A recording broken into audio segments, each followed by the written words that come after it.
الرحمن الرحيم وأوحى ربك إلى النحل أن اتخذي من الجبال بيوتا ومن الشجر ومما يعرشون ثم كلي من كل الثمرات فاسلكي سبل ربك ذللا يخرج من بطونها شراب مختلف ألوانه فيه شفاء للناس إن في ذلك لآية لقوم يتفكرون والله خلقكم ثم يتوفاكم ومنكم من يرد إلى أرذل العمر لكي لا يعلم بعد علم شيئا إن الله عليم قدير والله فضل بعضكم على بعض في الرزق فما الذين فضلوا براد رزقهم على ما ملكت أيمانهم فهم فيه سواء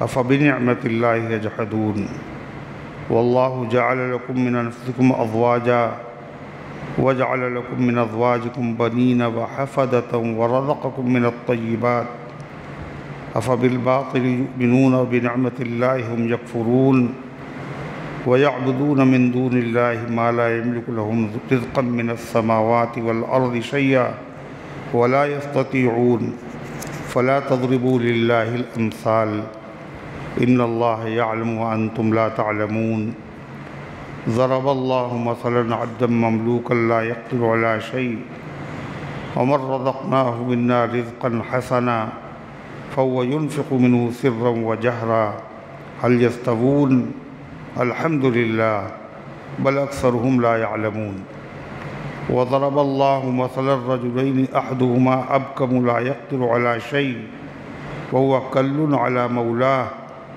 أينما يوجهه لا يأتي بخير هل يستوي هو ومن يأمر بالعدل وهو على صراط مستقيم صدق اللہ العظیم۔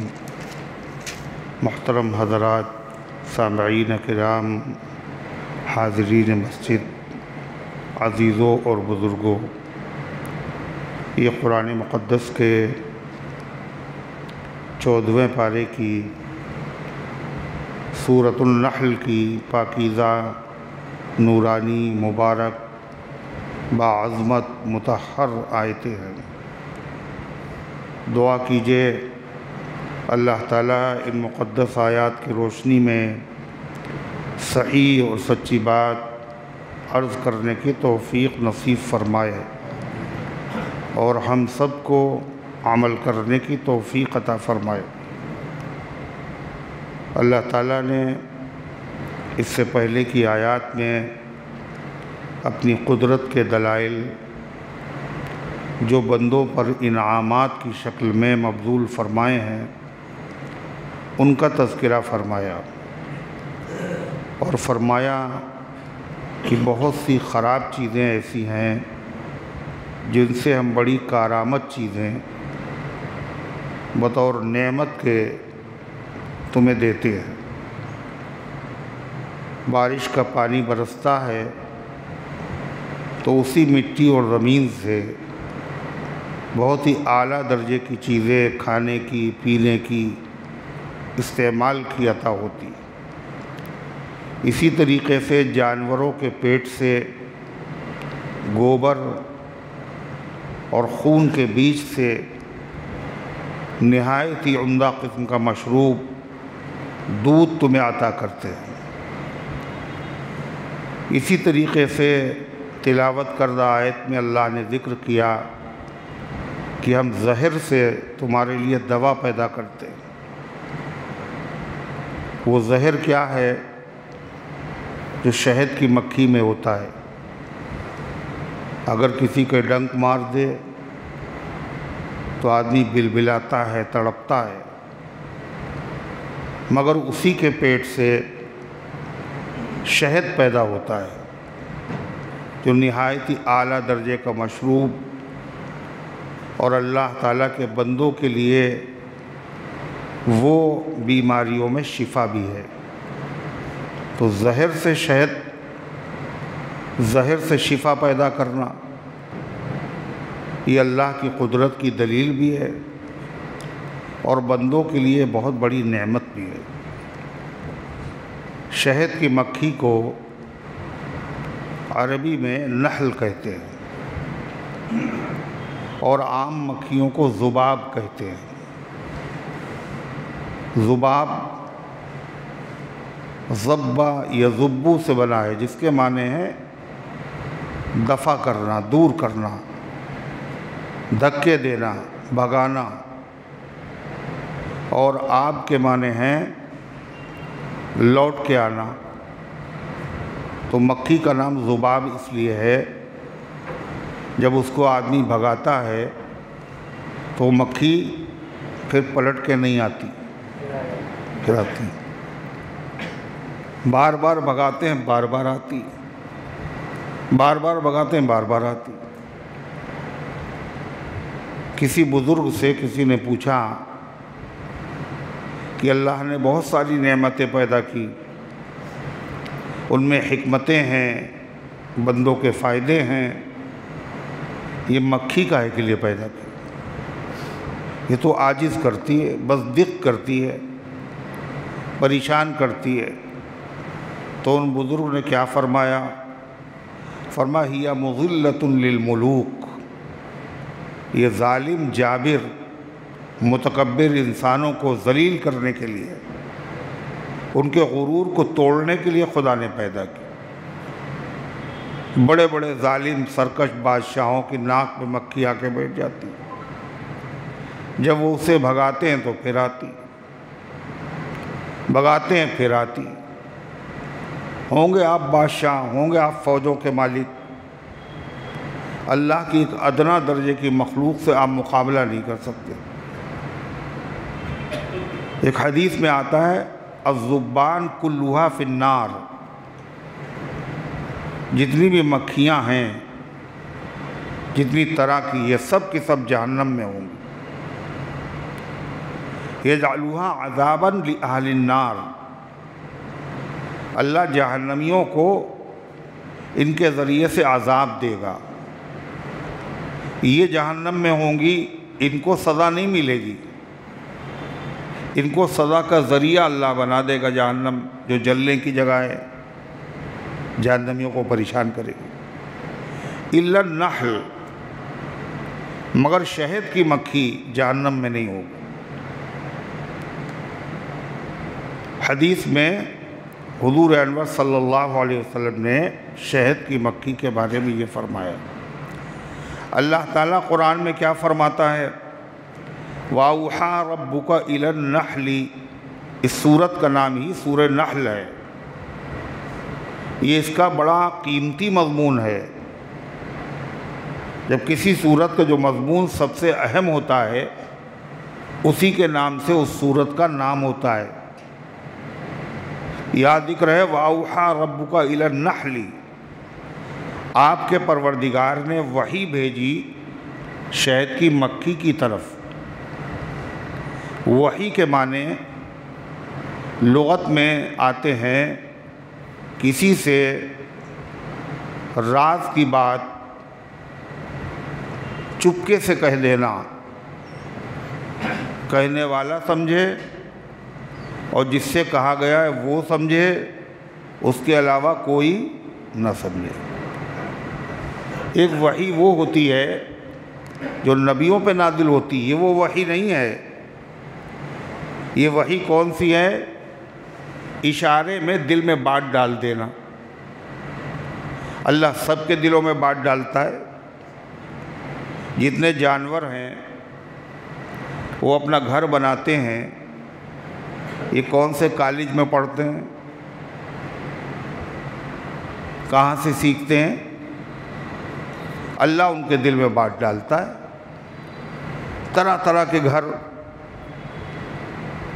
اور یہی نہیں ہے، اللہ تعالیٰ نے جتنی ضرورت کی چیزیں ان کی ہیں، ان کو حاصل کرنے کا ان کو سلیقہ سکھا دیا۔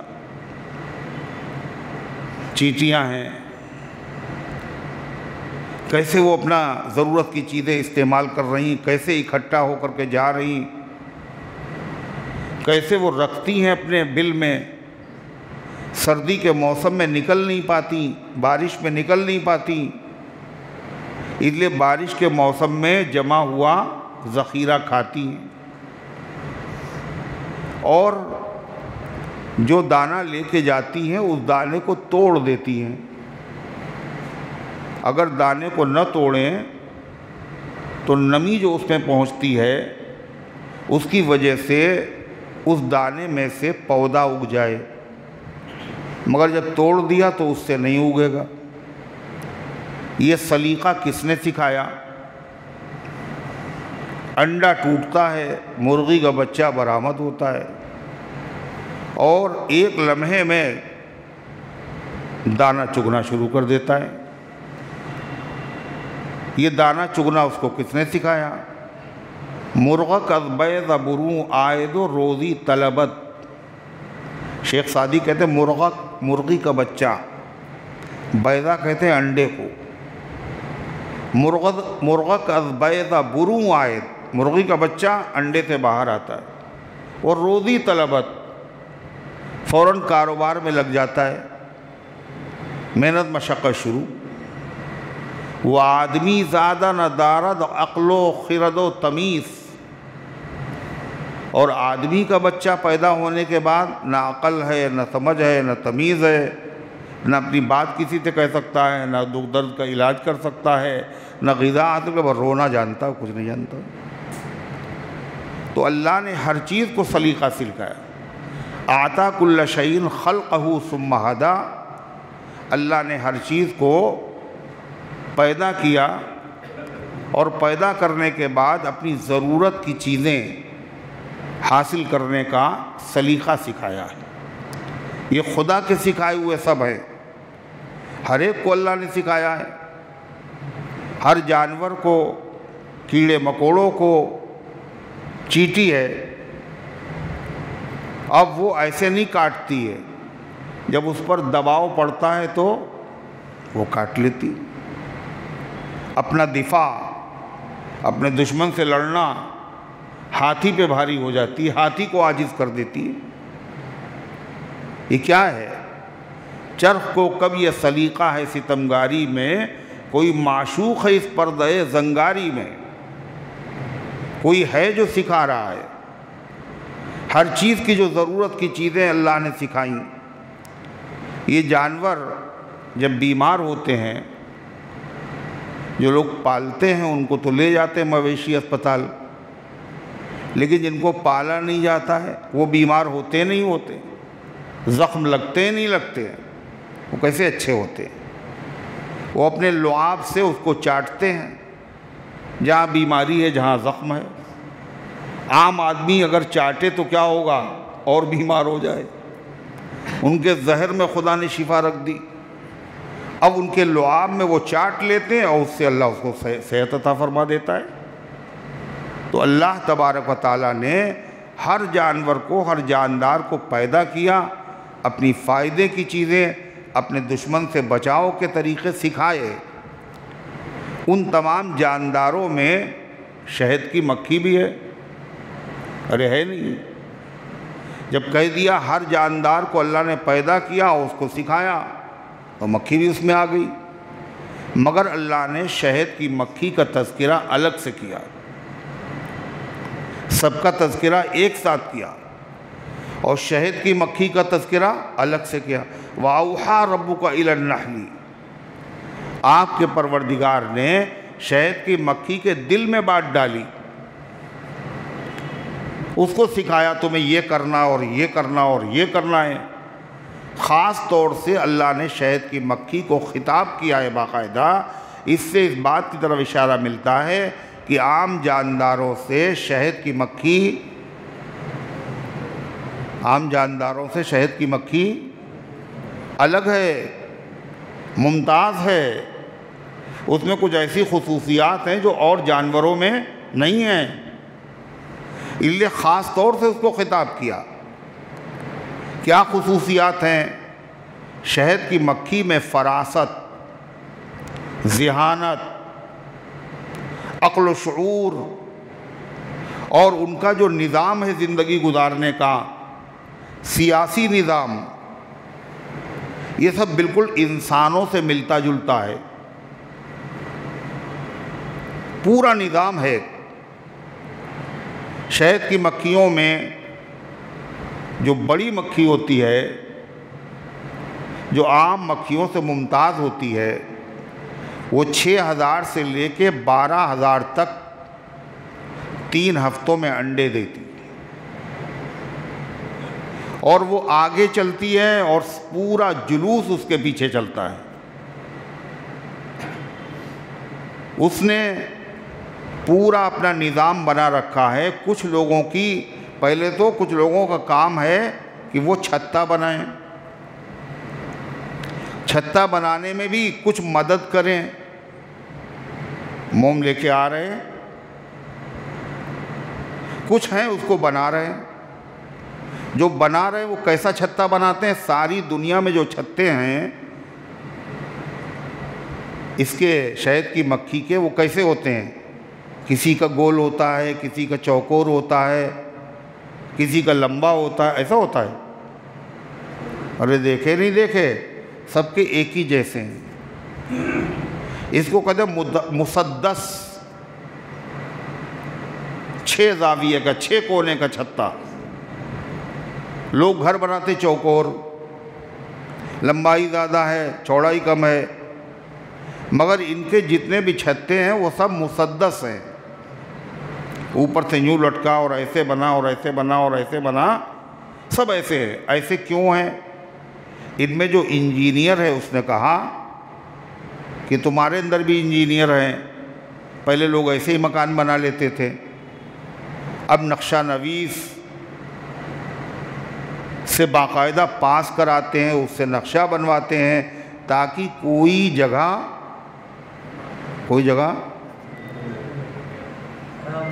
خراب نہ ہو، ہر جگہ کام میں آ جائے۔ تو شہد کی مکھی جو چھتا بناتی ہے وہ اس ٹائپ کا بنتا ہے، مسدس بنتا ہے، اس میں کوئی جگہ بیکار نہیں۔ یہ سلیقہ اس کو کس نے سکھایا؟ اللہ نے۔ پھر اس میں باقاعدہ کچھ مکھیاں ایسی ہیں جن کی ڈیوٹی ہے دروازے پر وہ دربان ہیں، تاکہ کوئی غیر اندر نہ آنے پائے، کوئی مضر چیز اندر نہ آنے پائے۔ اور جو شہد لے کر کے آ رہی، رس لے کر کے آ رہی ہیں، ان کو بھی چیک کرتی ہے وہ۔ اگر کوئی مکھی کسی زہریلی پودے سے رس کو لیتی ہے یا گندگی پر بیٹھتی ہے، جب وہ رس کو لے کے آتی ہے تو وہ چیک کرنے کے بعد اس کی گردن اڑا دیتی، اس مکھی کی گردن اڑا دیتی۔ جہاں چھتے ہوتے ہیں وہاں گردنیں کٹی ہوئی ملتی۔ یہ سیاست ہے۔ پھر اس کے بعد جو کھانے ہوتے ہیں، اس کے اندر جو کھانے ہوتے ہیں جن میں بعد میں موم ہوتا ہے، باقی میں شہد ہوتا ہے، باقی میں بچے پلتے ہیں، یہ سارے کھانے جو ہوتے ہیں یہ چھوٹے بڑے ہوتے ہیں۔ دیکھیں چھوٹے بڑے ہوتے ہیں، سب برابر، ایسا لگتا ہے کہ بالکل ناپ ناپ کے ان کو بنایا گیا، جیسے انسان ناپ کے بناتا ہے، اتنے کھانے۔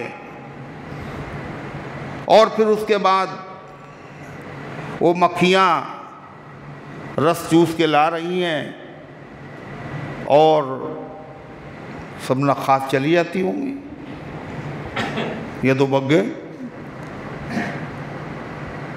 میلوں چلی جاتی ہیں، دور میلوں۔ اور کہاں کی جو تمہیں وہ بنانا ہے چھتا، وہ کہاں بنانا ہے؟ کہاں پہ بنانا ہے؟ عتیق کہاں بنے گا؟ چھت کے اوپر؟ کہاں بنانا ہے؟ اونچی جگہ پہ بنانا ہے، پہاڑوں میں بنانا ہے، اونچے درختوں میں بنانا ہے، اونچی بلڈنگوں میں بنانا ہے۔ کیوں؟ تاکہ تازہ ہوا، صاف ستھری ہوا ان کو ملتی رہے۔ گرد و غبار بھی وہاں اڑ کر کے نہ پہنچے۔ وہ میلوں دور نکل گئیں اور پھر ان کو واپس چھتے میں آنا ہے۔ کبھی راستہ نہیں بھولتی، بالکل اپنے چھتے میں آئیں گی۔ یہ سلیقہ کس نے سکھایا ہے؟ اللہ فرماتا ہے وَأَوْحَىٰ رَبُّكَ إِلَى النَّحْلِ، آپ کے پروردگار نے مکھی کے دل میں بات ڈالی، أَنِ اتَّخِذِي مِنَ الْجِبَالِ بُيُوتًا، کہ بناؤ پہاڑوں میں گھر۔ سارے جانور گھر بناتے ہیں، اللہ نے گھر بنانے کے لیے بتایا اور مکھی کو گھر بنانے کی جگہیں بھی بتائیں۔ کہاں بنے گا، کہاں کہاں بنانا ہے؟ من الجبال بیوتا، پہاڑوں میں گھر بناؤ، اور من الشجر، اور درختوں میں بناؤ، ومما یعرشون، اور ان عمارتوں میں بناؤ جن کو لوگ بناتے ہیں، اونچی اونچی بلڈنگیں۔ ثم کلی من کل الثمرات، پھر اللہ نے کیا کہا مکھی سے؟ پھر ہر قسم کے پھلوں سے اپنی غذا حاصل کرو، ہر قسم کے وہ پھل جو تمہیں پسند ہیں، یہ تمہارے مزاج کے مطابق ہیں، یہ نہیں ہر پھل پہ بیٹھ جاؤ۔ ثم کلی من کل الثمرات، پھر غذا حاصل کرو، کھاؤ ہر قسم کے میوے، ہر قسم کے پھلوں میں سے چوسو۔ فَاسْلُكِي سُبُلَ رَبِّكِ ذُلُلًا، اور پھر کھانے کے بعد، غذا حاصل کرنے کے بعد واپس آ جاؤ۔ کہاں کہاں واپس آ جاؤ؟ اپنے گھر میں، اپنے چھتے میں۔ سُبُلَ رَبِّكِ ذُلُلًا، چلو اپنے رب کے بنائے ہوئے راستوں پر جو تمہارے لیے آسان ہیں، اس راستے پر چلنا بھی آسان، اور تمہیں بھولو گے بھی نہیں، تم اس راستے پہ آسانی سے آ جاؤ گے۔ فضا میں اللہ نے راستے بنا دیے، زمین میں ہوتا تو پیچدار گلیوں میں بھٹک جاتی، وہ فضا میں ہے، سیدھی چلی آ رہی۔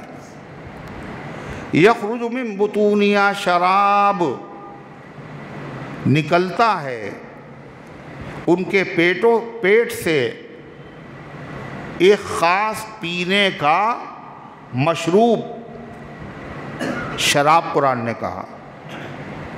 اور شراب کا لفظ جب ہم لوگ سنتے ہیں تو ہم لوگوں کا ذہن اسی شراب کی طرف جاتا ہے، دیسی شراب ہو، انگریزی شراب ہے، اور ٹھنڈی بیئر جو لوگ پیتے ہیں۔ قرآن میں شراب کا ذکر بتایا۔ شراب کے وہ معنی نہیں ہے، عربی میں جو یہ شراب جس کو ہم شراب کہتے ہیں، اس کو شراب نہیں کہا جاتا، اس کو کہا جاتا خمر۔ کیا کہتے ہیں؟ خمر۔ خمر بنا خمار سے، خمار کہتے ہیں دوپٹے کو۔ دوپٹہ کیا کرتا ہے؟ وہ سر کو کھول دیتا ہے، اچھا سر کو چھپا دیتا ہے، ڈھانک دیتا ہے۔ ایسے جو شراب لوگ پیتے ہیں جس میں نشہ ہوتا ہے، وہ نشہ کیا کرتا ہے؟ پینے والے کی عقل کو ڈھانک دیتا ہے۔ اب وہ کہیں نالی میں پڑا ہوا ہے، کہیں بکواس کر رہا ہے، مکھیاں بن بن کر رہی، لوگ مذاق اڑا رہے ہیں اس کا، اسے خمر بولتے۔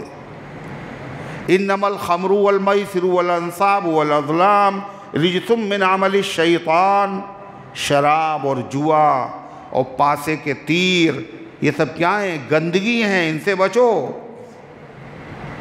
لیکن شراب کا جو لفظ بولا جاتا ہے اس سے مراد کیا ہوتا ہے؟ پینے کی چیز۔ گنے کا جوس کیا ہے؟ عربی میں کیا کہیں گے اسے؟ شراب۔ شربت جو ہے وہ کیا ہے؟ شراب۔ تھمس اپ پینے کے لیے نہیں کریں، بائیکاٹ کرو اس کا، مگر پینے کی چیز لیے بنائی گئی، تو اس کے لیے شراب کا لفظ بولا جاتا ہے۔ یہ عربی ہے، عربی کے اندر الفاظ دوسرے ہوتے ہیں، معنی دوسرے ہوتے ہیں۔ ہم لوگ تو لکیر کے فقیر ہیں، جہاں دیکھا وہ شروع ہو گئے۔ ایسے ہی ایک لفظ ہے حکیم۔ جب حکیم کا لفظ آتا ہے تو ہم لوگ سمجھتے ہیں جڑی بوٹی سے علاج کرتے ہوں گے، حکیم تو وہی کہلاتا ہے ہمارے وہاں۔ لقمان حکیم کو بھی لوگ یہی سمجھتے ہیں، وہ حکمت کرتے تھے، کہیں دکان تھی ان کی، کہاں تھی؟ جوائی ٹولے میں ہے۔ وہ حکیم وہ والے حکیم نہیں تھے، وہ عربی والے حکیم تھے۔ اسے کہتے ہیں عربی میں طبیب، جو علاج کرتا اسے کہتے ہیں طبیب۔ جہاں علاج کیا جاتا ہے اس دکان کو کہتے ہیں مطب۔ اور یہ جو حکیم ہے یہ حکمت سے بنا ہے، جس کے پاس حکمت ہو، دانائی ہو، سمجھ ہو، عقل ہو، مفکر ہو، دانشور ہو، اسے کہتے ہیں حکیم۔ حکیم الامت۔ صحابہ میں یہ لقب کس کو ملا؟ حضرت ابو درداء رضی اللہ عنہ کو۔ اور ہمارے بر صغیر میں علماء میں یہ لقب کس کو ملا؟ حضرت مولانا اشرف علی تھانوی رحمۃ اللہ علیہ۔ اسی طریقے سے ایک لفظ ہے غلام۔ عربی کا غلام الگ ہے اور اردو کا غلام الگ ہے۔ عربی میں جب اردو میں غلام بولے گا مطلب وہ اس کا خریدا ہوا ہے، وہ اس کا مالک ہے، کہ غلامی کریں گے ہم تمہاری۔ اور عربی میں غلام کسے کہتے ہیں؟ ایسے لڑکے کو کہتے ہیں جو نابالغ ہو، بالغ ہونے کے قریب ہے، داڑھی اور مونچھ ابھی نہیں نکلی، اس عمر کے جو بچے ہوتے ہیں انہیں کہتے ہیں غلام۔ جب یوسف علیہ السلام کو ڈول ڈالنے والے نے ڈول ڈالا اور اس کے بعد یوسف علیہ السلام ڈول میں بیٹھ گئے اور جب باہر نکالا تو اس نے کہا یا بشرا ھذا غلام۔ وہ غلام تھوڑی تھے، وہ خوشخبری ہو، بڑا خوبصورت بچہ نکل آیا۔ حضور پاک صلی اللہ علیہ وسلم کی سواری پر پیچھے بیٹھے ہوئے ہیں کون؟ حضور صلی اللہ علیہ وسلم کے چچا داد بھائی حضرت عبداللہ ابن عباس۔ آپ نے فرمایا یا غلام، اے بیٹے، اے لڑکے۔ وہ غلام تھے تو چچا داد بھائی تھے۔ آپ کے ربیب ہیں، ربیب۔ ربیب اسے کہتے ہیں جو اپنا بیٹا نہیں ہے، بیٹا تو کسی اور کا ہے مگر ہم نے اس کی پرورش کی ہے۔ کبھی آدمی نکاح کر لیتا ہے ایسی خواتین سے جو بیوہ ہوتی ہیں، ان کے دوسرے شوہروں سے بچے ہوتے ہیں، جب وہ نکاح کرتا ہے تو ان بچوں کی پرورش کرتا ہے۔ ان بچوں کو کیا کہا جاتا؟ ربیب۔ تو حضور پاک صلی اللہ علیہ وسلم نے جتنے نکاح فرمائے ہیں وہ سب بیوہ خواتین سے کیے، سوائے عائشہ صدیقہ رضی اللہ عنہا کی۔ حضرت خدیجہ رضی اللہ عنہ بیوہ صرف نہیں 2 مرتبہ بیوہ ہو چکی تھی۔ جو نبی نے کیا وہی صحابہ نے کیا، جو نبی نے کیا وہی صحابہ نے کیا، جو نبی کی سیرت وہی صحابہ کی سیرت۔ ہر صحابی نے بیوہ عورتوں سے نکاح کیا۔ حضرت علی رضی اللہ عنہ کے چچا داد بھائی تھے حضرت جعفر، جب غزوہ موتہ میں شہید ہو گئے تو عدت گزرنے کے بعد صدیق اکبر نے ان کی بیوہ سے نکاح کیا، حضرت علی کی بھابھی سے، اور ان سے حضرت صدیق اکبر کا ایک بیٹا پیدا ہوا، اس کا نام انہوں نے رکھا محمد۔ کس نے؟ ابو بکر صدیق نے۔ پھر صدیق اکبر کی وفات ہو گئی، بیٹا گود میں ہے۔ اب ان سے نکاح کیا حضرت علی نے، ایک مرتبہ بیوہ ہوئی، صدیق اکبر نے نکاح کیا، دوبارہ بیوہ ہو گئیں تو خود حضرت علی نے نکاح کیا۔ بیٹا ابو بکر صدیق کا ہے مگر پرورش میں کس کی ہے؟ حضرت علی کے، حضرت علی کی پرورش میں حضرت تو یہ جو بیٹا ہے یہ حضرت محمد ابن حنفیہ، حضرت حضور صلی اللہ علیہ وسلم، حضرت علی کے جو اور دوسرے بیٹے ہیں ان کے کیا ہو گئے؟ یہ بھائی ہوئے، بھائی ہو گئے، تو بیوہ سے نکاح کر لیا۔ پھر ان سے ایک بیٹے پیدا ہوئے یحییٰ حضرت علی کے، تو یحییٰ اور محمد دونوں کی ماں ایک ہیں۔ محمد ابو بکر کے بیٹے ہیں، یحییٰ علی کے بیٹے ہیں، مگر ماں دونوں کی اسماء بنت امیس ہیں۔ تو یہ دونوں آپس میں کیا ہو گئے؟ بھائی۔ کیسے بھائی ہوئے؟ سگے یا سوتیلے؟ کیسے ہوئے؟ سگے ہی ہیں، ماں ایک ہے، باپ الگ الگ ہیں۔ جب ماں ایک ہو اور باپ الگ الگ ہو تو عربی میں، یہ اردو زبان ہے اس میں تو تنگی بہت ہے، یہ بھی بھائی وہ بھی بھائی، ایسے بھائی وہ ویسے۔ عربی میں ماں اگر دونوں کی ایک ہے تو اسے کہتے ہیں اخیافی بھائی، اور باپ اگر دونوں کا ایک ہے تو اسے کہتے ہیں علاتی بھائی۔ ماں اور باپ دونوں ایک ہے تو اسے کہتے ہیں حقیقی بھائی۔ تو غرضے کی جو نبی کی سیرت ہے وہی صحابہ کی سیرت ہے۔ تو حضور پاک صلی اللہ علیہ وسلم بیوہ عورتوں سے نکاح فرمائے، ان کو سہارا بھی دیا، اور انہوں نے کیا کیا؟ ان کے بچوں کی پرورش کی، امت کے لیے ایک نمونہ چھوڑا تاکہ امت میں بیوہ عورتوں کی پرورش کرنے والے، ان سے نکاح کرنے والے، یتیم بچوں کی پرورش کرنے والے پیدا ہوں، مسئلے پیدا نہ ہوں۔ اور اتنے نکاح کرنے سے یہ بھی مقصد تھا کہ نبی کی جو گھریلو زندگی ہے وہ جتنی عورتوں کو معلوم ہوگا وہ ساری عورتیں دنیا کی امت کی عورتوں کے سامنے بیان کریں گی کہ حضور پاک علیہ السلام نے یہ فرمایا ہے، یہ ہے نبی کی گھریلو زندگی، یہ بھی عبادت۔ تو ان کے حضور صلی اللہ علیہ وسلم کی جو بیوہ بیویوں میں سے ایک بیوی ہیں ام سلمہ رضی اللہ عنہ، ان کے پہلے شوہر کا نام ہے ابو سلمہ، ان کو ام سلمہ، تو ام سلمہ کیوں کہتے ہیں؟ سلمہ کی ماں، ابو سلمہ سلمہ کے باپ، اس کا مطلب سلمہ ان کی اولاد کا نام ہے۔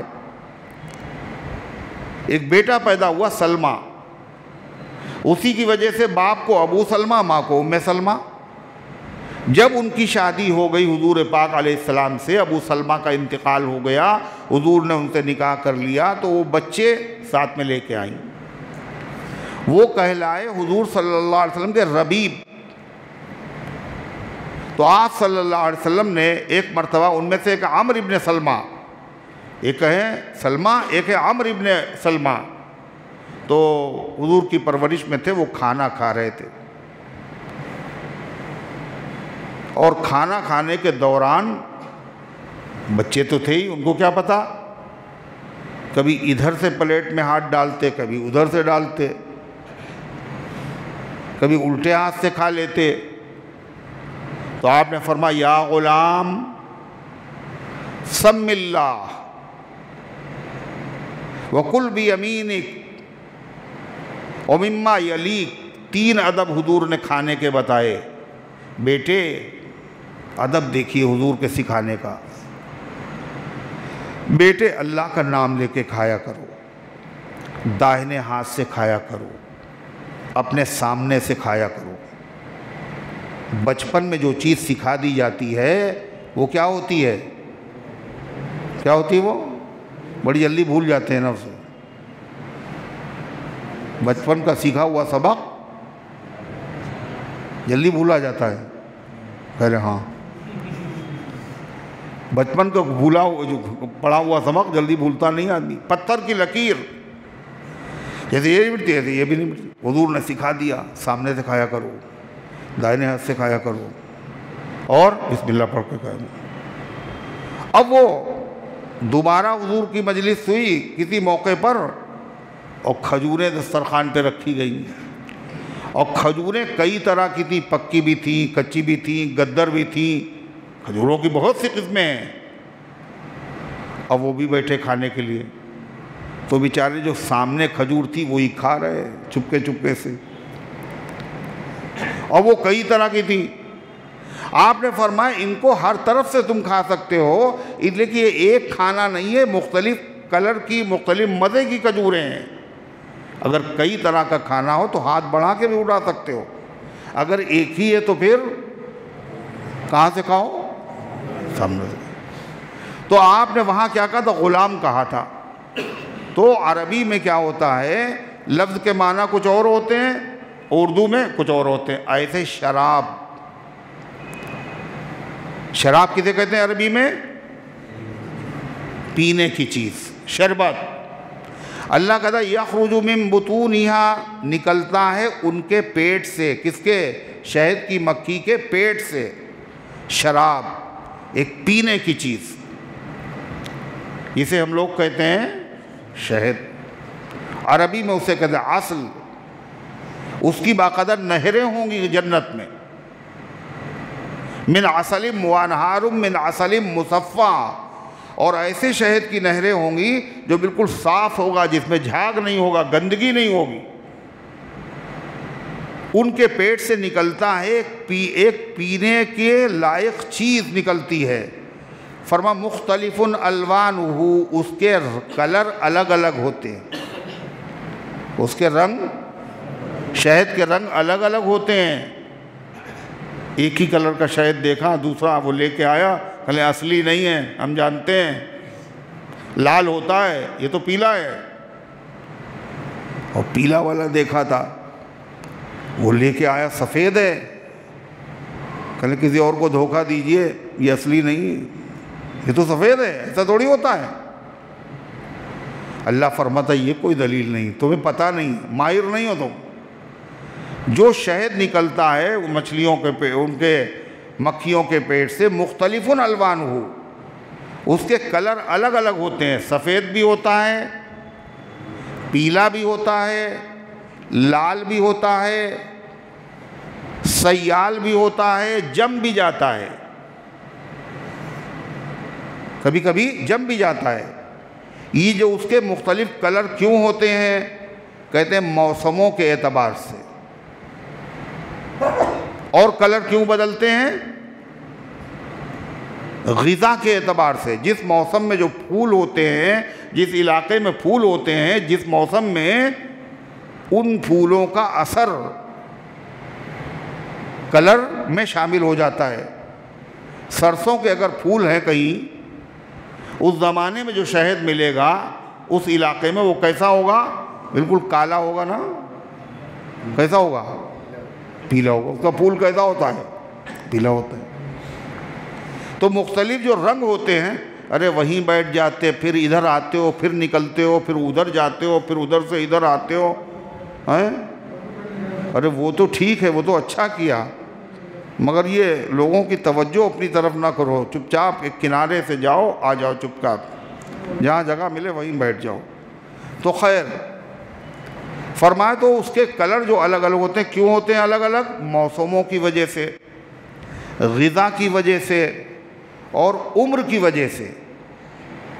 ایج جو ہوتی ہے، چھوٹی مکھی ہے، بڑی مکھی ہے، اس سے بڑی مکھی ہے، عمر کے اعتبار سے بھی فرق پڑتا ہے۔ اللہ فرماتا فیہ شفاء للناس، مکھی اتنی زہریلی، کاٹ لے تو پھر آدمی بلبلا جائے، مگر پیٹ میں سے کیا نکلا؟ لذیذ مشروب، میٹھا۔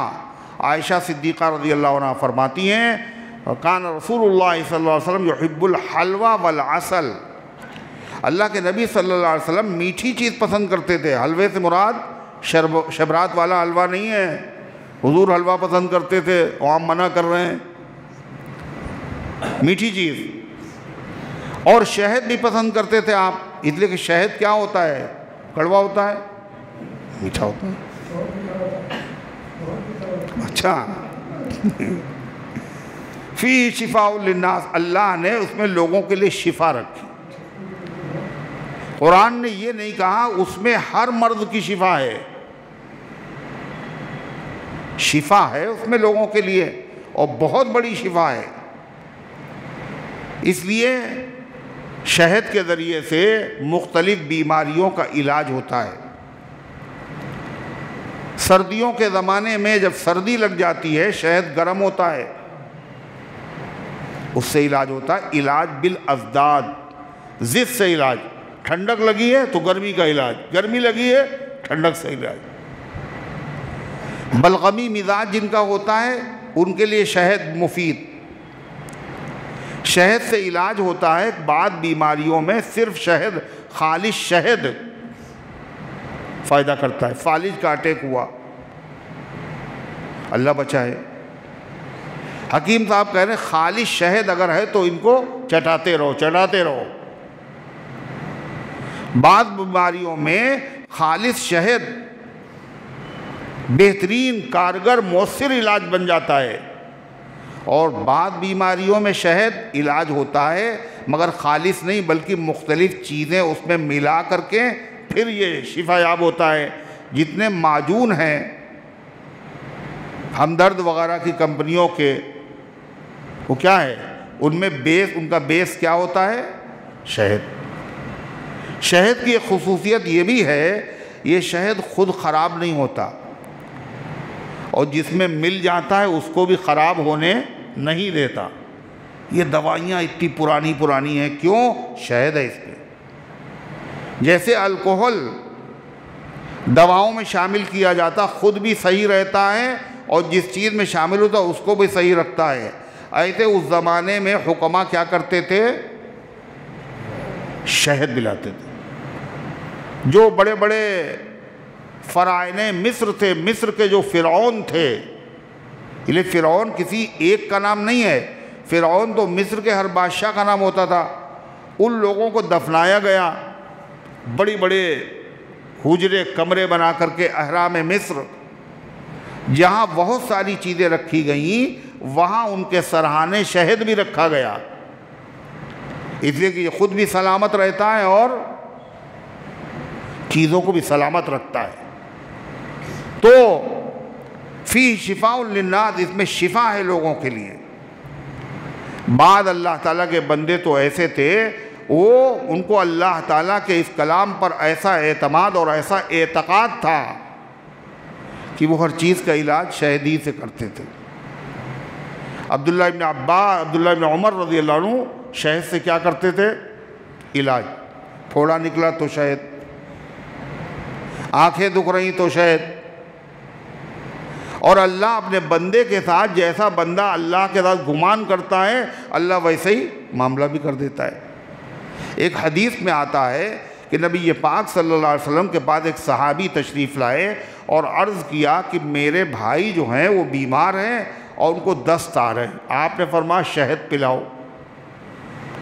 انہوں نے شہد پلایا، تھوڑی دیر کے بعد ہے حضور اب تو اور آ رہے ہیں، بجائے کم ہونے کے اور بڑھ گئے۔ آپ نے فرمایا کہ شہد پلا دو۔ پھر گئے، وہ شہد پلایا، پھر آئے دوڑتے ہوئے، اللہ کے نبی اب تو اور بڑھ گئی تعداد، ہم لوگوں میں سے کوئی ہوتا تو چلو بھائی۔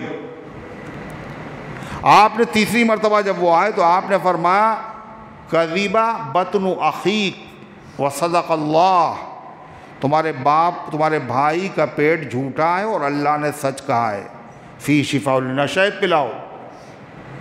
تیسری مرتبہ جب انہوں نے پلایا تو دست بند ہو گئے، بالکل ٹھیک ٹھاک ہو گئے۔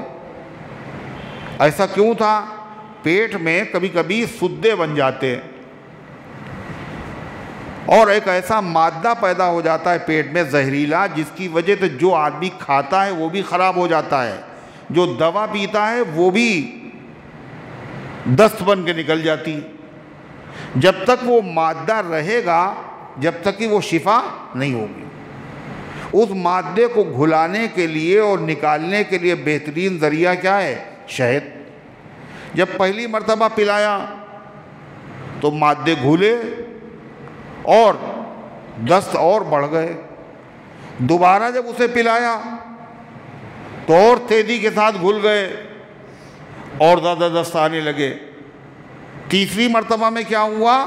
وہ پورا مادہ نکل گیا اور طبیعت اچھی ہو گئی۔ مگر آپ لوگ اس کے اوپر ریسرچ نہ کریں۔ اللہ کا کلام سچا ہے، مگر یہ نہیں کہا اسی کے لیے ہے، یہ معالج کے مشورے سے استعمال کریں۔ دوسری چیز یہ ہے شہد بھی اصلی ہو ہے۔ آج کل تو کوئی چیز اصلی ملتی نہیں ہے، زیادہ کمانے کے چکر میں ہر آدمی دھوکہ دے رہا ہے دوسرے کو، اور جب دوسرے کو دھوکہ دے گا تو کیا ملے گا اس سے؟ دھوکہ۔ آپ بیچ رہے ہیں ملاوٹ کر کے، آپ جو چیز لینے کے لیے جائیں گے وہ آپ کو خالص ملے گی، وہ آپ کے چچا ہیں وہ آپ کو ملاوٹ والی چیز دیں گے۔ ہر چیز میں ملاوٹ۔ اللہ فرماتا ان فی ذلک لآیۃ لقوم یتفکرون، اس میں نشانی ہے ان لوگوں کے لیے جو غور و فکر کرتے ہیں اللہ کی قدرت کی کتنی بڑی دلیل ہے کہ ایک زہر سے، زہریلے جانور سے اللہ نے ایسا مادہ پیدا کر دیا جو کیا ہے لذیذ بھی ہے، مزیدار بھی ہے، اور اس میں شفا بھی ہے۔ زہر سے تریاق پیدا کر دیا۔ یہ کس کی شان ہے؟ اللہ کی شان۔ یہ شہد اللہ نے دیا اور شفا اللہ نے دی، اور کہہ کیا رہے ہیں؟ فلاں پیر صاحب نے ٹھیک کر دیا ہمیں۔ یہ کیا ہے؟ یہ ناشکری ہے۔ اللہ تعالیٰ فرماتے ہیں واللہ خلقکم ثم یتوفاکم، پہلے اللہ نے اپنی قدرت کی وہ نشانیاں دکھائیں اور بیان کی جن کا تعلق باہر کی دنیا سے ہے۔ اب اللہ کہتا باہر کہاں جا رہے ہو تم اپنے اندر جھانک کے دیکھو تو ہماری قدرت تمہیں سمجھ میں آ جائے گی۔ خود اپنے اندر دیکھو۔ کیا فرمایا؟ واللہ خلقکم، اللہ نے تمہیں پیدا کیا، تم تھے نہیں، موجود نہیں تھے، کوئی وجود نہیں تھا، اللہ نے تمہیں وجود کی نعمت عطا فرمائی۔ اور یہ ایسی بات ہے جو سب کی سمجھ میں آئے گی نہیں، یہ دلیل سب کی سمجھ میں نہیں آئے گی نا، پڑھے لکھے ہی سمجھ سکتے ہیں، اس کو ہر آدمی سمجھ۔ کیا کہا؟ واللہ خلقکم، اللہ نے تمہیں پیدا کیا، تمہیں وجود کی نعمت عطا فرمائی۔ ثم یتوفاکم، پھر جب تمہاری عمر پوری ہو جاتی ہے تو اللہ تمہیں موت دے دیتا ہے۔ یعنی جو اللہ نے وجود عطا کیا تھا، نعمت دی تھی وجود کی، اللہ اس نعمت کو چھین لیتا ہے۔ دینے والا بھی وہی اور چھیننے والا بھی وہی۔ نہ اپنی مرضی سے آئے تھے نہ اپنی مرضی سے جاتے ہیں۔ جب آئے تھے تو رو رہے تھے، اس لیے اپنی مرضی سے کہاں آئے؟ جب پیدا ہوئے تھے تو سب کیسے پیدا ہوتے ہیں؟ روتے ہوئے۔ اور اگر بچہ نہیں روتا ہے تو گھر والے روتے۔ عجیب بات ہے، وہ رو رہا ہے تو ہنس رہے ہیں۔ اور جب وہ دنیا سے جاتا ہے تو کیا ہوتا ہے؟ پھر کیا ہوتا ہے؟ کسی نے کہا این چنا زی کی وقت مردن تو ہما گریاں بوند تو خندہ۔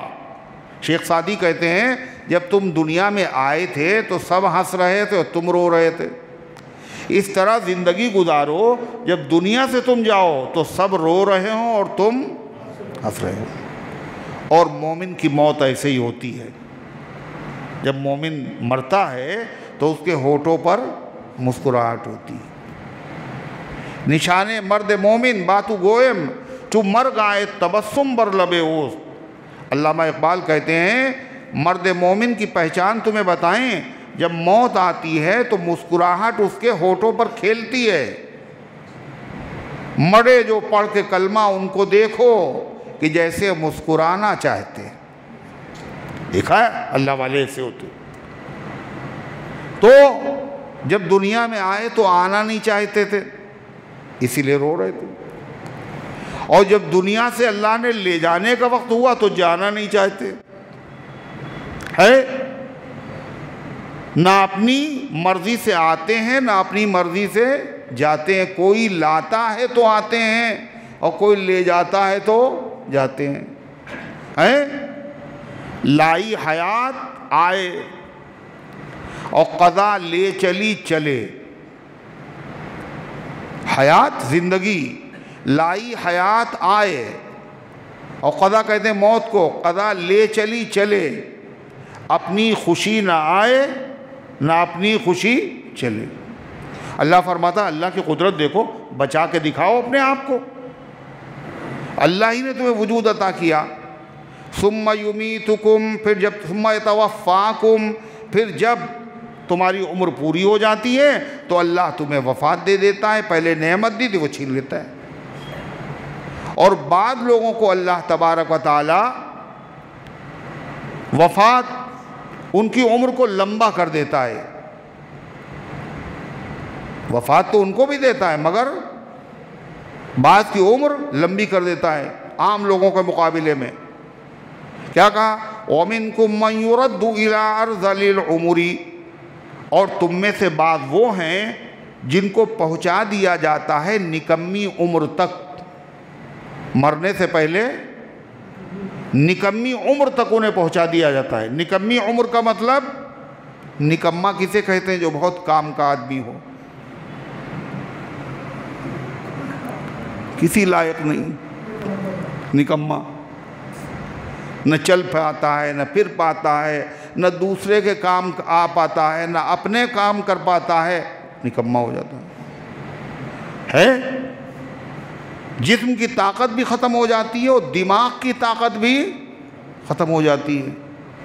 اب نہ خود سمجھتا ہے، اور اگر کوئی سمجھاتا ہے تو جب بھی نہیں سمجھتا، اور پہلے جو سمجھا ہوا تھا وہ بھی سب بھول جاتا ہے. نہیں ہوتا ایسا؟ پروفیسر ہیں، ڈاکٹر ہیں، پڑھاتے تھے یونیورسٹی میں، بڑا چرچا تھا، طوطی بولتا تھا، آج کچھ یاد ہی نہیں. ہوتا ہے، یہ نکمی عمر ہے. اس نکمی عمر کی مدت کیا ہے؟ حضرت علی رضی اللہ عنہ فرماتے 75 سال. 75 سال میں اب لوگ کیا کہتے ہیں اب مولانا اب یاد نہیں رہتا ہے کچھ، یعنی اب بھی یاد رکھنا چاہتے ہیں. عمر کی اس منزل پہ کہتے ہیں اب وہ بات نہیں ہے. اب وہ بات کیسے ہوگی؟ ہے چاہتے بوڑھے ہوں مگر ہر چیز ویسے رہے، جوانی رہے. کمزوری بہت آ گئی. اب نماز میں بھی بھول جاتے ہیں، اب مکان اور گھر کا پتہ بھی بھول جاتے ہیں. یہ سب کیا ہے؟ آدمی اللہ تعالیٰ کے ہر چیز اللہ کے خزانے سے آتی ہے. جب چاہتا ہے دیتا ہے اور جب چاہتا ہے لے لیتا ہے. فرمایا نکمی عمر. بعد نے کہا 80 سال اور بعد نے کہا 90 سال. بعض حضرات 75 سال کے ہوتے ہیں مگر پھر بھی حشار چل رہے ہیں، پھر رہے ہیں، بات کر رہے ہیں، عقل کی باتیں لوگوں کو سمجھا رہے ہیں. ایسے بھی ہوتے ہیں. مگر یہ عمر ایسی ہے جس سے اللہ کے نبی صلی اللہ علیہ وسلم پسند نہیں کیا، اور آپ نے اس سے پناہ مانگی. اور کیا کہا؟ اللہم انی اعوذ بک من ان ارد الی ارذل العمر. اے اللہ میں پناہ چاہتا ہوں کہ مجھے پہنچا دیا جائے نکمی عمر تک. اللہم انی اعوذ بک من سوء العمر. بری عمر سے اے اللہ میں پناہ چاہتا. کیوں؟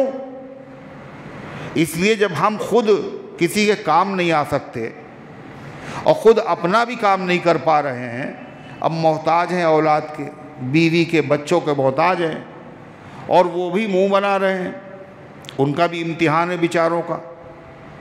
کب تک؟ ایک لمبی عمر ہے. تو ایسا ہوتا ہے. مگر حضرت اکرمہ اللہ تعالیٰ خود فرماتا ہے تم میں سے بعض وہ ہیں یرد الی ارذل العمر، جن کو پہنچا دیا جاتا ہے مرنے سے پہلے نکمی عمر تک. لکی لا یعلم بعد علم شیئا، کہ وہ جاننے کے بعد نہیں جانتے ہیں کچھ بھی. پہلے بہت کچھ جانتے تھے، بڑے پڑھے لکھے تھے، مگر اب سب اب وہ سب کیا ہو گئی؟ طاقیں نسیاں ہو گئیں، یعنی بھول گئے سب کا سب، کچھ یاد نہیں رہا۔ بعد علم شیئا، مگر یہ سب کے ساتھ نہیں ہوتا، یہ بھی سمجھ لیجئے۔ حضرت اکرمہ رحمۃ اللہ علیہ فرماتے ہیں جو لوگ قرآن کے خادم ہوتے ہیں اور جن کا تعلق قرآن کریم سے ہوتا ہے، وہ چاہے جتنے بوڑھے ہو جائیں، ان کے ہوش حواس عقل و دماغ آخر دم تک سلامت رہتے، کام کرتے رہتے۔ ایک بزرگ تھے، بہت بڑے عالم تھے، اللہ کے نبی صلی اللہ علیہ وسلم کو ان کو زیارت ہوئی تھی، وہ مدینے میں رہنا چاہتے تھے، حضور نے کہا جاؤ وہاں دین کی زیادہ ضرورت ہے۔ عبداللہ درخواستی، مولانا عبداللہ درخواستی رحمۃ اللہ علیہ، 107 سال کی عمر ہوئی، بے ہوش ہو گئے آخر زمانے میں۔ ان کو ایڈمٹ کیا گیا، ماہر ڈاکٹروں کے زیر علاج تھے، تو ڈاکٹر نے دیکھ کے کہنے لگے اب ان کو ہوش نہیں آئے گا، اب ان کو ہوش آئے گا ہی نہیں، اور اگر آیا بھی تو ان کو کچھ یاد واد نہیں رہے گا، اب کوئی فائدہ نہیں، کوئی کام کے نہیں رہیں گے۔ اب ڈاکٹر چلا گیا، تھوڑی دیر کے بعد ان کو ہوش آ گیا، کہنے ڈاکٹر کیا کہہ رہا تھا؟ کہنے ابھی ڈاکٹر کیا کہہ رہا تھا؟ کہنے کچھ نہیں کہہ رہا تھا۔ کہنے میں سن چکا ہوں، بتاؤ تو کیا کہہ رہا تھا ڈاکٹر؟ کہ ڈاکٹر یہ کہہ رہا تھا ان کو ہوش نہیں آئے گا، اگر آیا تو ان کو یادداشت نہیں رہے گی۔ آپ بتائیے وہ کیا کہہ رہے ہیں، ڈاکٹر کیا کہہ رہا تھا؟ یہ سب کے لیے نہیں ہے۔ اللہ تعالیٰ فرماتا ہے ان اللہ علیم قدیر، اللہ علیم بھی ہے اور قدیر بھی ہے۔ جو علم تمہارے پاس ہے یہ بھی اللہ کے خزانے میں ہے، جو قدرت ہے وہ بھی اللہ کے خزانے میں ہے۔ جس کو چاہتا ہے علم دیتا ہے، جتنا چاہتا ہے دیتا ہے، اور جس کو چاہتا ہے قدرت دیتا ہے اور پھر بعد میں دینے کے بعد چھین لیتا ہے۔ جس کے قبضے میں سب کچھ ہے، عبادت کے لائق بھی وہی تو ہے۔ اللہ فرماتا واللہ فضل بعضکم علی بعض فی الرزق، اللہ نے تم میں سے بعض کو بعض پر رزق میں، روزی میں فضیلت دی ہے۔ اللہ نے بندوں کو ایک جیسا نہیں بنایا، کسی کے بعد دولت کم ہے، کسی کے بعد زیادہ ہے، کسی کے اس سے زیادہ۔ یہ ایسی بات ہے جو سب کی سمجھ میں نہیں آئے گی۔ یہ پروفیسر ڈاکٹر سمجھیں گے؟ قرآن ایسی بات سمجھاتا ہے، آنکھوں سے دیکھ رہے ہیں۔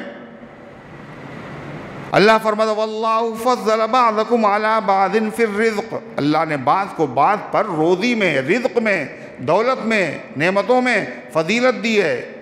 آنکھوں سے ہم لوگ کیوں ایسا کیا؟ سب کو یکساں نہیں بنایا، اس میں بھی حکمت ہے اللہ کی۔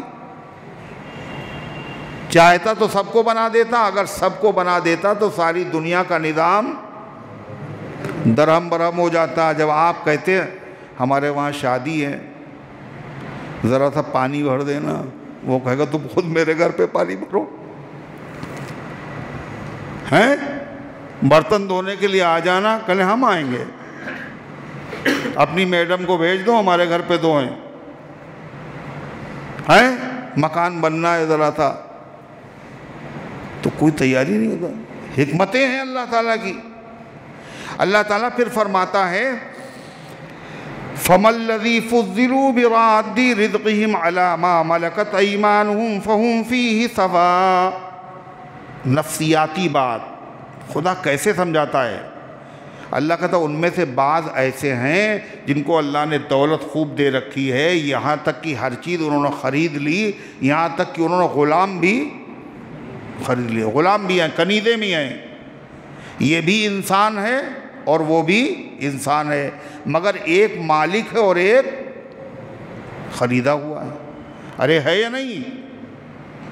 اللہ فرماتا مگر جن کو ہم نے دولت دی ہے اور جن کے پاس روزی کے بڑے بھنڈار ہم نے دیے ہیں، ان کے بعد نوکر چاکر ہیں، خادم ہیں، غلام ہیں، مگر کوئی ان میں سے یہ نہیں چاہتا کہ ان غلاموں کو اتنا مل جائے کہ یہ بھی ہمارے برابر میں آ جائے۔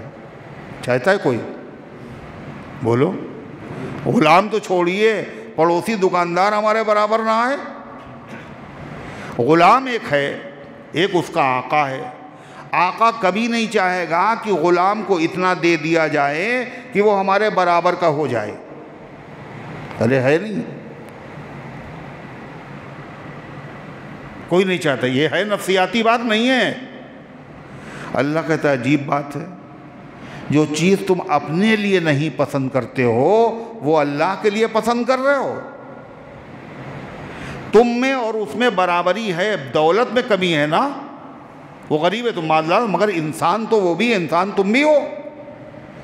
مگر اللہ تعالیٰ میں اور جن کو تم نے خدا کی خدائی میں شریک کر رکھا ہے، ان میں بتائیے اللہ تعالیٰ کے برابر کر رکھا ہے تم نے، ان میں کس چیز کے اندر اتحاد ہے، کس چیز میں برابری ہے؟ تم چاہتے تمہارے نوکر تمہارے برابر نہ ہو، حالانکہ وہ انسان ہیں، تمہارے غلام تمہارے برابر نہ ہو، حالانکہ وہ انسان ہیں، اور اللہ میں اور غیر اللہ میں تو کسی چیز میں اتحاد ہے ہی نہیں۔ کہاں اللہ؟ جو بھی اللہ کے علاوہ سب مخلوق ہیں، سب محتاج ہیں، اللہ کسی کا محتاج نہیں ہے، اور پھر بھی تم کہتے ہو یہ بھی مشکل کشا ہیں، یہ بھی حاجت روا ہیں، اور یہاں بھی سر جھکا دیں اور ان سے بھی مرادیں مانگنے۔ کیا مثال خدا نے دی؟ ارے ہے نہیں۔ اللہ فرماتا ہے أَفَبِنِعْمَةِ اللَّهِ يَجْحَدُونَ، کہ تم اللہ کی نعمت کا انکار کر رہے ہو۔ یہ اللہ کی نعمت ہی کا انکار ہے کہ سب اللہ نے اتنی نعمتیں دی ہیں، اور یہ کہنا فلاں نے دی ہے، یہ سب سے بڑی ناشکری ہے۔ اللہ فرماتا ہے وَاللَّهُ جَعَلَ لَكُم مِّنْ أَنفُسِكُمْ أَزْوَاجًا، اور اللہ نے تمہیں عطا فرمائی ہیں، تمہارے لیے اللہ تعالیٰ نے پیدا کی ہیں تمہاری ہی جانوں سے، ازواجہ بیویاں، یہ بھی اللہ کی نعمت ہے۔ بیویاں دی، وہ بھی انسان ہے اور تم بھی انسان۔ اگر انسان کی بیوی غیر انسان ہوتی تو محبت بہت اعلیٰ درجے کی ہوتی۔ بولو، ہوتی کبھی؟ دو انسان ہیں مگر دونوں کی عمر میں فرق ہے تو محبت نہیں ہوتی۔ محبت عمر والد ہم عمر سے ہوتی، اس لیے جنت میں جو بیویاں ہوں گی وہ کیسی ہوں گی؟ ہم عمر ہو۔ چہ جائے کہ اگر کسی غیر جنس سے بیوی ہوتی تو کیسے محبت ہوتی؟ اور یہ صرف بات انسان کی نہیں ہے، آدمی کو سکون اور انسیت اور لگاؤ اپنی ہم جنس سے ہوتا ہے، غیر جنس سے نہیں ہوتا۔ اسی لیے آپ نے دیکھا ہوگا کہ کبوتر جو ہے وہ کوے کے ساتھ اڑتا ہے، اور طوطا جو ہے وہ گدھ کے ساتھ اڑتا ہے۔ دیکھا ہے کبھی؟ کند ہم جنس با ہم جنس پرواز، کبوتر با کبوتر باز با باز، ایک جنس کا اپنی جنس کے ساتھ پرواز کرتا، اڑتا ہے، ساتھ میں رہتا ہے، کبوتر کبوتر کے ساتھ، باز باز کے ساتھ۔ اللہ کہہ رہا میری نعمت دیکھو، میرا احسان دیکھو۔ واللہ جعل لکم، اللہ نے پیدا کی، لکم تمہارے واسطے، من انفسکم تمہاری ہی قسم سے، انسانوں میں سے، ازواجہ بیویاں، وجعل لکم من ازواجکم بنین وحفدہ، اور اللہ نے دیے تم کو تمہاری بیویوں سے۔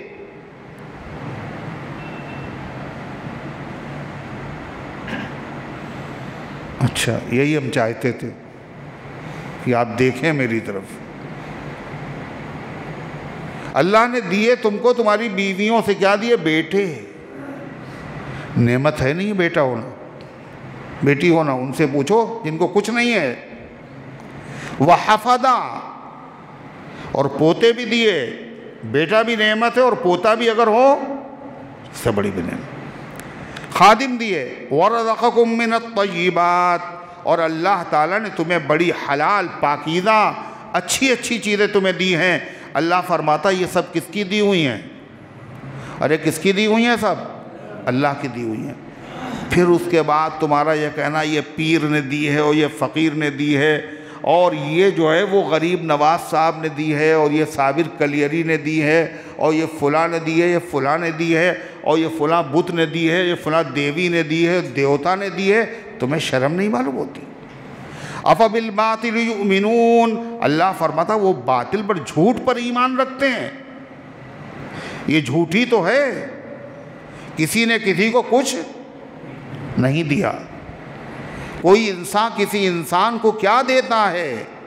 آدمی ایک بہانہ ہے، خدا دیتا ہے۔ جن کی بات کر رہے ہو ان کو بھی زندگی کس نے دی؟ موت کس نے دی؟ بیویاں کس نے دی؟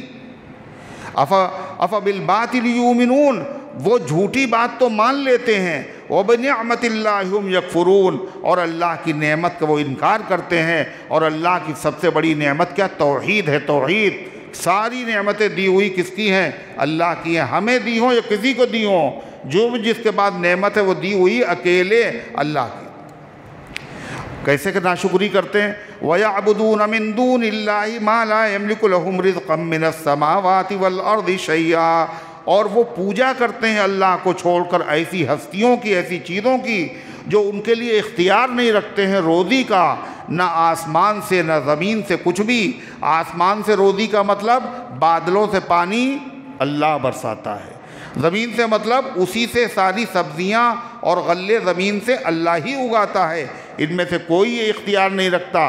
وَلَا يَسْتَطِيعُونَ، اور اگر یہ چاہیں بھی جب بھی کسی کو روزی نہیں دے سکتے ہیں۔ لہذا اللہ کو چھوڑ دینا اور غیر اللہ کی عبادت کرنا یہ کتنی بری بات ہے۔ ایسے موقع پر لوگ کیا کہتے ہیں؟ بڑا تو وہی ہے، مگر بڑے سے ملنے کے لیے پہلے چھوٹوں سے ملنا پڑتا ہے۔ چھت پر چڑھنے کے لیے زینے کی ضرورت ہوتی ہے، بڑی سرکار میں پہنچنے سے پہلے چھوٹی سرکار سے رابطہ کرنا پڑتا ہے، چپراسیوں کی خوشامد کرنا پڑتی ہے۔ اللہ کیا کہہ رہا ہے؟ یہ کہتے ہیں لوگ، نہیں کہتے ہیں؟ فَلَا تَضْرِبُوا لِلَّهِ الْأَمْثَالَ، اللہ کہتا ہے اللہ کے لیے مثالیں مت بیان کرو۔ اللہ کو نہیں پتہ بندے کیا کہہ رہے ہیں میرے بارے میں۔ مکے کے مشرکین بھی اللہ کو مانتے تھے، ایسا نہیں مانتے ہو۔ وہ کیا کہتے تھے؟ چھوٹے چھوٹوں کو 360 مانتے تھے، پھر کہتے تھے مَا نَعْبُدُهُمْ إِلَّا لِيُقَرِّبُونَا إِلَى اللَّهِ زُلْفَىٰ، ہم ان کی پوجا اس لیے نہیں کرتے ہیں، ہم تو صرف اس لیے کرتے ہیں یہ بڑے والا جو ہمارا خدا ہے اس کو ہمیں، اس تک ہمیں یہ پہنچا دے میری فریاد، اس لیے کرتے۔ یہی آج بھی لوگ کرتے ہیں۔ فَلَا تَضْرِبُوا لِلَّهِ الْأَمْثَالَ، اللہ کے لیے مثالیں نہ بیان کرو، مثال اس کی بیان کی جائیں جس کے لیے کوئی مثال ہو، اس کے جیسا کوئی ہو، اور اللہ کے جیسا لا مثل له ولا مثال له ولا جد له ولا ند له ولا شبیہ له ولا مشیر له ولا وزیر له ولا شریک له، اس کا کوئی مشورہ دینے والا، شریک، معاون، مددگار کوئی بھی نہیں ہے۔ اللہ فرماتا ان اللہ یعلم وانتم لا تعلمون، تم مثالیں بیان کرو گے خدا کے لیے، اللہ جانتا ہے اپنی صفات کو، اپنی ذات کو، تم نہیں جانتے ہو۔ جب جانتے نہیں تو اللہ کی مثالیں کیا بیان کرو؟ کہ تم نے اللہ کو دنیا کے بادشاہوں پہ قیاس کیا ہے؟ یہ ایک بادشاہ پورے ملک کا اکیلے انتظام نہیں کر سکتا؟ کیا اللہ مجبور ہے؟ اللہ کی قدرت نہیں پتہ؟ جو کچھ اللہ کرتا ہے واسطے سے کرتا ہو، بالواسطہ کرتا ہو، مگر کرنے والی ذات اللہ ہی کی ہے۔ اللہ فرماتا ہے وَأَنْتُمْ لَا تَعْلَمُونَ، تم نہیں جانتے۔ ضَرَبَ اللَّهُ مَثَلًا عَبْدًا مَمْلُوكًا لَا يَقْدِرُ عَلَىٰ شَيْءٍ، اللہ نے پھر مثال، تم نہیں مثال بنتے تو اللہ مثال بیان کرتا ہے۔ ضَرَبَ اللَّهُ مَثَلًا، اللہ نے ایک مثال بیان کی، عَبْدًا مَمْلُوكًا، ایک غلام ہے جو کسی کی ملکیت میں ہے، آدمی ہے مگر آزاد نہیں، کوئی اس کا مالک ہے۔ تو جب غلام کا کوئی مالک ہوتا ہے تو غلام اپنی مرضی سے سارے کام کرتا ہے، اپنی مرضی سے ہل بھی نہیں سکتا۔ اللہ نے مثال کی بیان کی ایک ایسے غلام بندے کی جو کسی کی ملکیت میں ہو، لا يقدر علی شیء، اور کسی چیز پر قادر نہ ہو، کچھ بھی نہ کر سکتا ہو۔ ایک تو ایسا شخص ہے۔ دوسرا آدمی کون ہے؟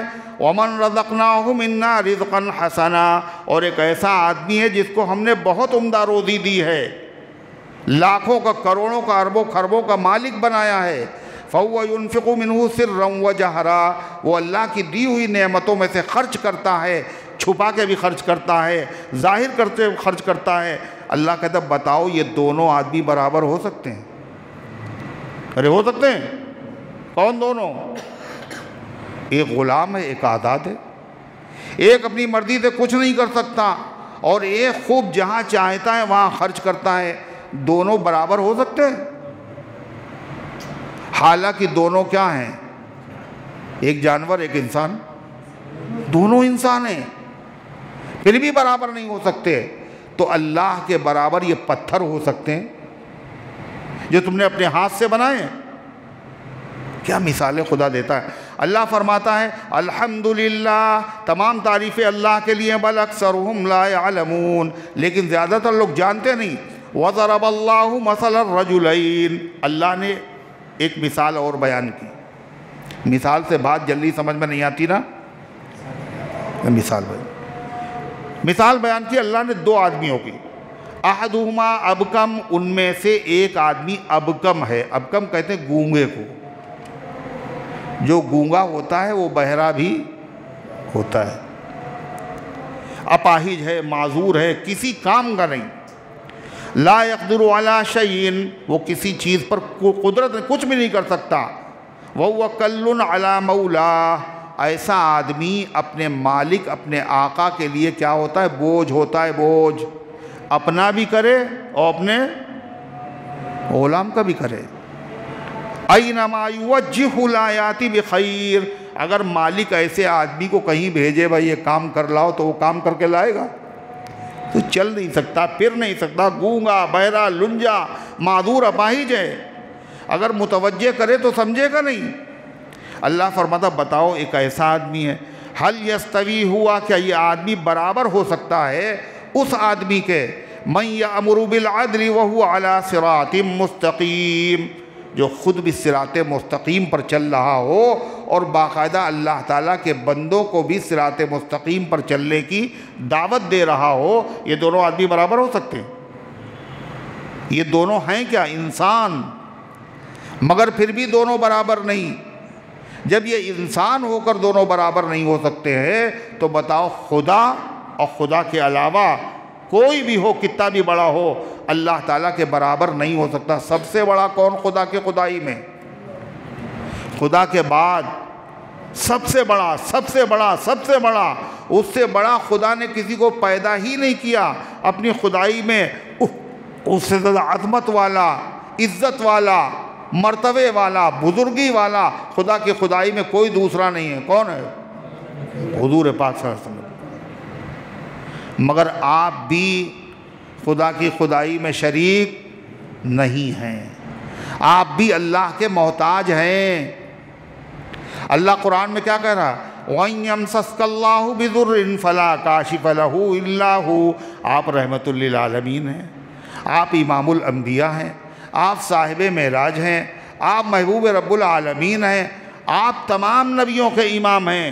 مگر اس کے باوجود سنیے، اگر اللہ آپ کو کسی پریشانی میں مبتلا کر دے تو اس پریشانی کو ہٹانے والا اللہ کے علاوہ کوئی نہیں۔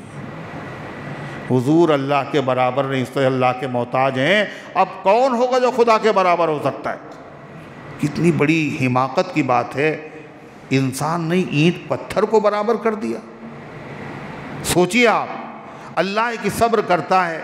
وَلِلَّهِ غَيْبُ السَّمَاوَاتِ وَالْأَرْضِ وَمَا أَمْرُ السَّاعَةِ إِلَّا كَلَمْحِ الْبَصَرِ أَوْ هُوَ أَقْرَبُ إِنَّ اللَّهَ عَلَى كُلِّ شَيْءٍ قَدِيرٌ، اللہ کو سب پتہ ہے، آسمان و زمین کی چھپی ہوئی چیزیں سب پتہ ہیں، کون کیا کر رہا ہے، کون نافرمانی کر رہا ہے، کون نامکارہمی کر رہا ہے، کون شرک کر رہا ہے، کون توحید پر قائم ہے، اور ہر ایک کو اللہ بدلہ دے گا۔ بدلہ کب دے گا؟ قیامت میں۔ قیامت کے آنے میں تو بہت ٹائم لگے گا۔ اتنی بڑی دنیا، اتنے مردہ لوگ، اتنے لوگ، حساب کتاب میں بہت دیر ہوگی۔ وَمَا أَمْرُ السَّاعَةِ إِلَّا كَلَمْحِ الْبَصَرِ، اللہ کہتا قیامت کا معاملہ تو ایسے ہے جیسے پلکوں کا جھپکنا، پلک جھپکنے میں 1 گھنٹہ لگتا ہے، جیسے پلک جھپکنا، اللہ کیا کہتا ہے؟ پلک جھپکنے میں بھی دیر لگے گی، او ہوا اقرب، یہ اس سے بھی پہلے، ان اللہ علی کل شیء قدیر، اور اللہ سب کچھ کر سکتا ہے، جو سب کچھ کر سکتا ہے وہی معبود ہو سکتا ہے، جو عاجز و معبود نہیں ہو سکتا۔ اللہ ان گزارشات کو قبول فرمائے، عمل کرنے کی توفیق عطا فرمائے۔ اللہم صلی علی سیدنا وعلی آل سیدنا کما تحب و ترضا عدد ما تحب و ترضا۔ اللہم انت السلام ومنک السلام تبارکت یا ذا الجلال والاکرام۔ اے اللہ ہم سب کی حاضری کو اپنی رحمت سے قبول فرما، ایمان کامل عطا فرما، اعمال صالحہ کی توفیق عطا فرما، اس درس قرآن کو قبول فرما۔ اے اللہ اس کے تقاضوں پر عمل کرنے کی توفیق عطا فرما دے۔ اے اللہ اس کی برکت سے ہم سب کی نجات اور مغفرت کا فیصلہ فرما دے، سارے عالم میں ہدایت کی ہواؤں کو چلا دے، اپنے دین کی خدمت کے لیے اخلاص کے ساتھ، استقامت کے ساتھ اے اللہ ہم سب کو قبول فرما لے، بیماروں کو شفا عطا فرما، حاجت مندوں کی حاجتوں کو پورا فرما، عالم اسلام میں امن و امان قائم فرما۔ اے اللہ فلسطین کے مظلوم، بے سہارا، بے کس، بے بس، مغلوب، عاجز، اے اللہ اپنے بندوں کی مدد فرما، غیب سے مدد فرما، نصرت فرما، حمایت فرما۔ مسجد اقصی، حرمین شریفین، دنیا بھر کی تمام مسجدوں کی، مدرسوں کی، خانقاہوں کی حفاظت فرما۔ اے اللہ ہمارے ملک کی، ہمارے وطن کی فرقہ پرستوں کی شرارت سے حفاظت فرما۔